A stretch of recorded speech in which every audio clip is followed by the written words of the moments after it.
السلام علیکم مینوال امید لرم چې تاسو به ټول روغ جوړ به وئ. عزتمنو د نیلم ګل واده چا سره وشولو، راځئ مینوالو ټول معلومات زه تاسو سره په دې ویډیو کې شریک کوم. ما ساده ویډیو تر اخره پورې وګورئ چې تاسو ته پوره معلومات در ورسیږي.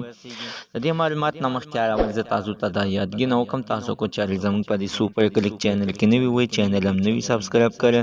مهرباني وکړئ تاسو زموږ د سوپر کلیک چینل د سره سبسکرایب کړئ، خوا کې سره د ټلې نشان ووهئ چې هر یو نوی معلوماتي ویډیو تاسو ته په اسانۍ باندې در ورسیږي.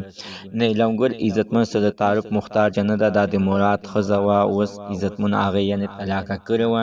د طلاق تقریبا کال دوه وشول چې دی ویل چې زه یعنې واده نه کوم. ډېرو کسانو ورته د واده دپاره افر هم کړی چې په دې کې عزتمنو فلمونو اداکاران خو موجود وو. ډېرو کسانو ورته ویل چې ته به اخر څه کوې، ستا به د کور خرچه څه کوي، بچي دي واده وکړه، ستا دپاره واده یعنې لازمي دی. خو نیلم ګل ته په جواب کې ویل چې نه، واده خلک یو ځل کوي، بار بار نه کوي، نوره زندګي زه د خپلو بچو ته یعنې تېروم. اوس عزتمنو په سوشل میډیا باندې یو خبر شروع ده چې د نیلم ګل واده د شهید خان سره یعنې وشولو. خو عزتمنو چې موږ معلومات وکړو دا هسې یوه پروپیګنډه وه.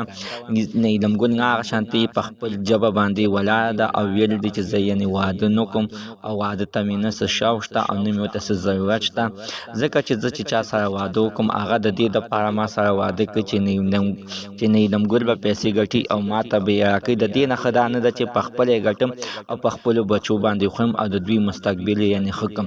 عزتمنو دا ورته زموږ تر نن ورځې معلومات د دې ځای پورې د نوي معلومات دپاره د سره زموږ د سوپر کلیک چینل د سره سبسکرایب کړئ، خوا کې ورسره د ټلې نشان وي چې هر یو نوي معلوماتي ویډیو تاسو ته په اسانۍ باندې در ورسیږي.